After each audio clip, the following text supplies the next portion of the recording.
ผมเพิ่งได้รับ SMS อายุเก่าแก่กว่า250 ปีฝากผ่านบรรพชนมา7ชั่วอายุคนผ่านเส้นทางอันยาวไกลกว่า 1,000 กิโลเมตรข้อความนั้นเป็นอย่างไรเดี๋ยวผมจะเล่าให้ฟังในนิทานเรื่องหนึ่งผมให้ชื่อว่านิทานโยเดียครั้งหนึ่งนานมาแล้วในสมัยที่กรุงศรีอยุธยาพ่ายศึกแก่ทัพอังวะเมื่อ250 กว่าปีที่ผ่านมาในสถานการณ์สงครามที่ตึงเครียดทั้งไพร่ฟ้าและเจ้านายต่างก็ซุกซ่อนสมบัติของตนไว้ในที่ต่างๆไม่ว่าจะเป็นในองค์พระใต้ฐานเจดีย์ขุดดินฝังหรือโยนลงแม่น้ำในขณะที่ยังคงมั่นใจอยู่ว่ากำแพงพระนครและแนวแม่น้ำที่ล้อมรอบกรุงศรีอยุธยาทหารกล้าของกรุงศรีพระบรมเดชานุภาพของพระมหากษัตริย์และสิ่งศักดิ์สิทธิ์ของอยุธยาจะทำให้ศึกสงครามครั้งนี้ผ่านไปได้ดังเช่นเคยผู้เฒ่าผู้แก่เด็กน้อยและภรรยายังคงเฝ้ารอสามีที่ผจญศึกกับทัพอังวะและหวังว่าทัพอังวะจะถอยทัพสมดังคำว่ากรุงศรีอยุธยาเมืองที่ไม่อาจต่อรบได้แต่ในที่สุดทัพอังวะก็เข้ายึดกรุงศรีอยุธยาจนได้บ้านเมืองเสียหายจากไฟสงครามบ้างพอสมควรผู้คนล้มตายเป็นจำนวนมากบ้านเมืองเข้าสู่ยุคยากหมากแพงยุคยาหายากมีคนจำนวนไม่มากนักที่หนีรอด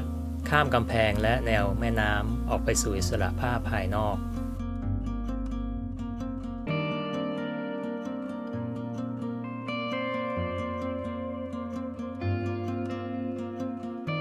การซ่อนสมบัติไว้ตามพระพุทธรูปหรือใต้ฐานเจดีย์นั้น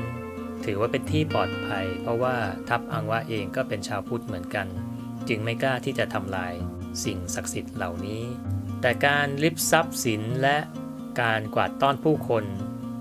ก็เริ่มขึ้น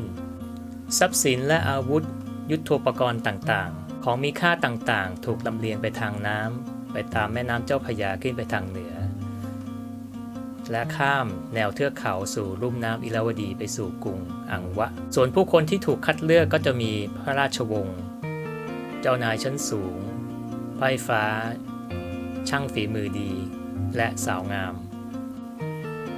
ส่วนผู้เฒ่าผู้แก่และเด็กเล็กไม่ถูกคัดเลือกในการกวาดต้อนในครั้งนี้การตัดเตรียมความพร้อมเสบียงอาหารและการเดินทางเป็นระยะทางไกลมีการเตรียมการอยู่เป็นเดือนการนำคนออกจากกรุงศรีอยุธยาเป็นชนชั้นปกครองแรงงานและช่างฝีมือเป็นการลดศักยภาพของกรุงศรีอยุธยาให้ด้อยสมรรถนะลงและเป็นการนำคนไปสู่กรุงอังวะเป็นการเพิ่มศักยภาพให้กับผู้ชนะนั่นเองแต่อย่างไรก็ดีการพลัดพรากจากบ้านเกิดเมืองนอนไปสู่ดินแดนแห่งใหม่ไปสู่เจ้าเหนือหัวองค์ใหม่เป็นเรื่องที่ทำใจได้ยากมีความเศร้าโศกตั้งแต่ก้าวแรกที่เดินออกจากประตูเมืองเดินทีละก้าวทีละก้าวสู่เส้นทางยาวไกลผ่านทุ่งผ่านภูเขาวันหนึ่งนับ10 กิโลเมตรด้วยความยากลำบากทั้งหมดใช้เวลา2 เดือนเศษจึงไปถึงกรุงอังวะ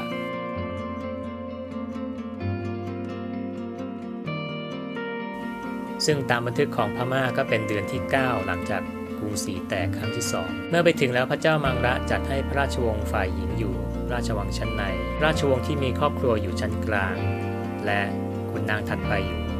ชั้นนอกไอ้ทาสทั่วไปก็พระราชทานพื้นที่ทำกินให้เป็นชุมชนอยู่นอกเขตพระนครเรียกว่าชุมชนโยเดียเด็กเช่นเดียวกับกรุงศรีอยุธยาที่จัดพื้นที่ให้กับชาวต่างประเทศเป็นหมู่บ้านญี่ปุ่นหมู่บ้านโปรตุเกสเป็นต้น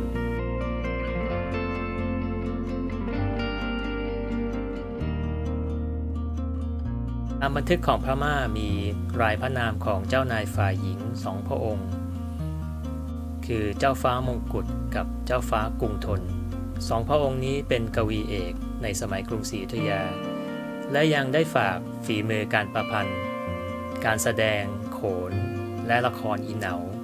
การแต่งตัวแบบไทยละครแสดงแบบไทยการไล่รำและดนตรีไทยเพื่อแสดงในราชวังหลวงเป็นการอนุรักษ์วัฒนธรรมของสยามบทประพันธ์นั้นภายหลัง20 ปีได้ถูกเปลี่ยนเป็นภาษาพม่า ภายหลังได้มีการพยายามตามหาต้นฉบับภาษาไทยในมหาลัยย่างกุ้งแต่ก็ไม่พบและมีการพยายาม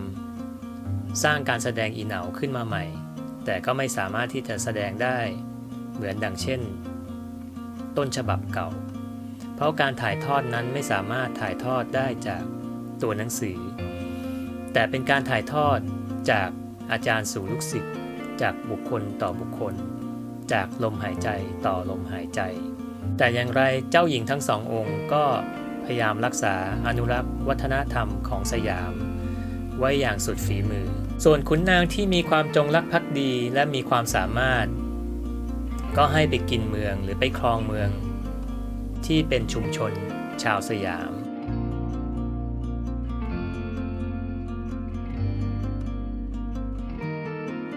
อยู่เดิมหรือตั้งขึ้นมาใหม่เรียกว่าชุมชนชาวโยเดียทหารองครักษ์นั้นเป็นทหารโยเดียซึ่งหมายความว่าในราชวงศ์ของพม่าเองก็มีการแข่งแย่งชิงดีเพราะฉะนั้นแม้จะเป็นทหารพม่าเองก็ไม่อาจไว้วางใจได้ดังเช่นทหารโยเดียที่ทรงไว้ชีวิตและให้ที่อยู่ที่ทำกินมีชีวิตอยู่ต่อไปมีการค้นพบงานจิตรกรรมงานสร้างเจดีย์งานสร้างวัดและวัฒนธรรมตัวอักษรไทยในหลายๆเมืองบ่งบอกการมีอยู่ของชาวอโยธยาที่ย้ายถิ่นฐานไปสู่ดินแดนแห่งใหม่ภายใต้การอุปถัมภ์ขององค์อุปถัมภ์คนใหม่แต่ก็ไม่ลืมที่จะฝากฝีมือช่างของอโยธยาไว้อย่างสวยงามวิจิตรงานเหล่านี้คืองานช่างระดับครูระดับช่าง10หมู่ระดับช่างหลวงช่างเหล่านี้มีการปฏิบัติธรรมมีสมาธิสูงเวลาว่าสมาธิจะอยู่ที่มือตั้งใจถวายเป็นพุทธบูชาโดยไม่หวังสิ่งใดแม้แต่ชื่อนายดำนายแดงก็ไม่ปรากฏไม่เหมือนงานศิลปะทางยุโรปที่จะมีลายเซ็นไว้แต่ผลงานนั้นบ่งบอกถึงความเป็นอโยธยาได้อย่างชัดเจนให้ชนรุ่นหลังได้มาพบว่าพวกเขาเคยอยู่ตรงนั้นและพยายามรักษาวัฒนธรรมไว้อย่างสุดฝีมือฐานการให้โอกาสของพระเจ้ามังละตัวอย่างเช่นในช่วงที่การบูรณะเจดีย์ชเวดากองเสร็จสิ้นก็จะมีงานมหรสพในงานนั้นมีการชกมวยโชว์โดยการนำนักชกชาวสยามคือนายขนมต้มเปรียบมวยกับนักชกพม่าซึ่งนายขนมต้มก็โชว์ฝีมือในการชนะนักชกพม่าถึง10คนพระเจ้ามังละถูกพระทัยเป็นอย่างยิ่งจึงให้โอกาสอิสรภาพแก่นายขนมต้มได้เดินทางกลับมาสู่สยามเพื่อเป็นการให้นายขนมต้มได้นำพระนามของพระองค์ไปบอกกล่าวแก่ชาวสยามว่าพระองค์ทรงยิ่งใหญ่เพียงไร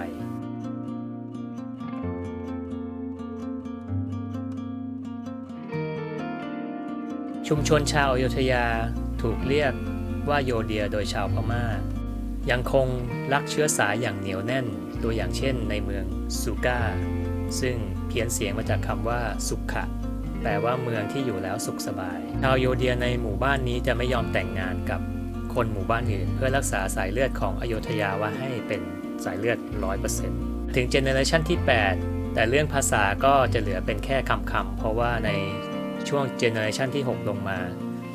เริ่มมีการใช้ภาษาพม่ามากขึ้นเพื่อไม่ให้ทางการมามองว่ากลุ่มชนพวกนี้เป็นชนไร้สัญชาติถ้าเราจะศึกษาคำโบราณในสมัยอยุธยานั้นก็อาจจะศึกษาได้จากคนกลุ่มพวกนี้การแสดงตนว่าเป็นชาวโยเดียก็ลดลงตามลำดับและก็จะเริ่มกลืนกินไปกับชาวพม่าไปในที่สุดมีการค้นพบตระกูลหนึ่งอยู่ในเมืองย่างกุ้งเป็นตระกูลสูงจากคำบอกเล่าของเจเนอเรชันที่4ต้นตระกูลของเขาแม่ประดู่เป็นคนชั้นสูงเป็นคนชั้นปกครองมีรองเท้าทองมีร่มทองอยู่ใกล้กษัตริย์ขี่ม้าได้รบได้และมาอยู่ที่นี่ก็ได้เป็นเจ้าเมืองเราเป็นตระกูลเจ้าเมืองเรามีญาติอยู่ที่โยเดีย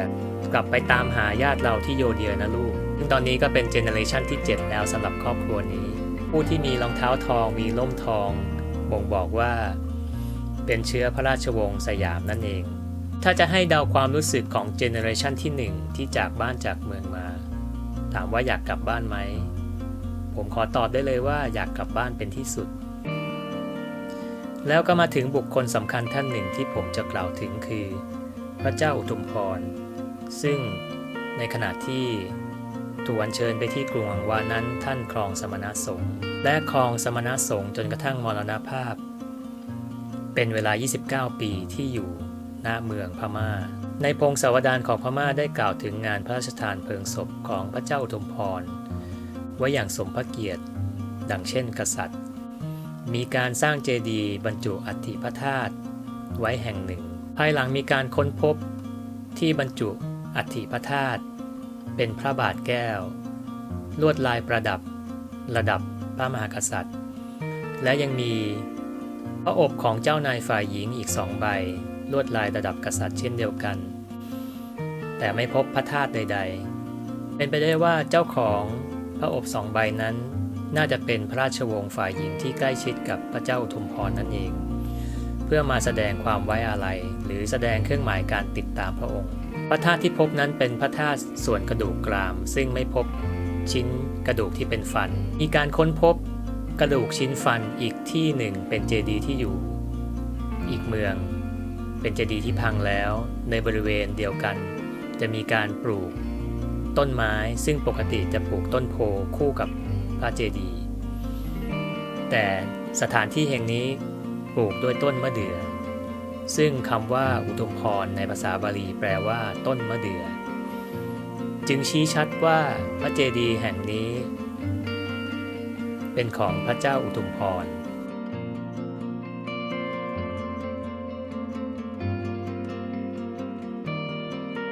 ศิษยานุศิษย์ของท่าน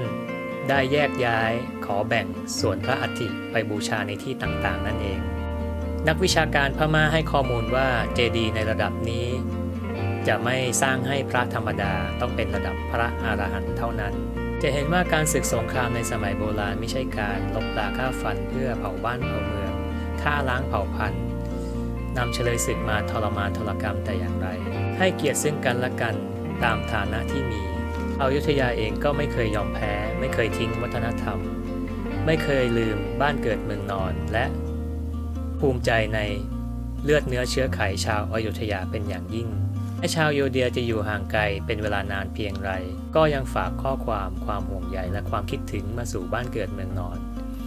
ฝากมารุ่นต่อรุ่นเสมอมาคุณอาจจะเป็นคนหนึ่งที่ชาวโยเดียได้ส่งข้อความนี้มาถึง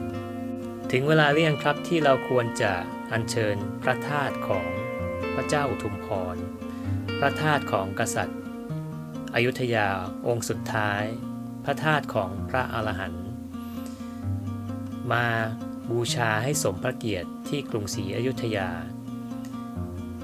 และนำจิตวิญญาณของชาวโยเดียกลับสู่บ้านเกิดเมืองนอนหลังจากที่ผ่านการรอคอยมาแสนยาวนานถ้าชอบคลิปนี้ไม่มีปุ่มไลค์ Subscribe คอมเมนต์ไม่มีสิ่งเดียวที่ท่านควรทำก็คือช่วยกันรวบรวมแรงใจให้เกิดการอัญเชิญพระธาตุนี้ขึ้นอย่าลืมแผ่เมตตาและแบ่งส่วนบุญส่วนกุศลให้ผมด้วยนะครับสาธุ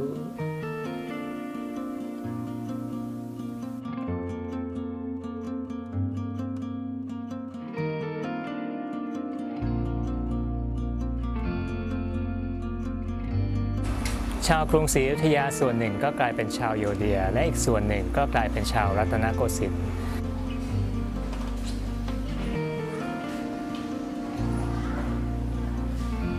แม้กรุงศรีอยุธยาจะเหลือแต่ภาพในจินตนาการภาพมันงดงามภาพในปัจจุบันเหลือแต่เพียงเศษซากอันผุพังแต่จิตวิญญาณของอยุธยากรุงศรีอยุธยาไม่ได้หายไปไหนแต่กลับนำมาสู่รัตนโกสินทร์ทางวัสดุก่อสร้างที่นำมาจากเมืองเก่ามาเป็นรากฐานเป็นกำแพงเป็นสิ่งปลูกสร้างเจดีย์วัดวาอารามผ่านทางวัสดุที่เหลือใช้จากกรุงศรีอยุธยา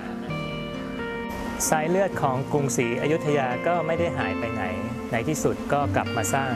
กรุงรัตนโกสินทร์แห่งนี้นี่เอง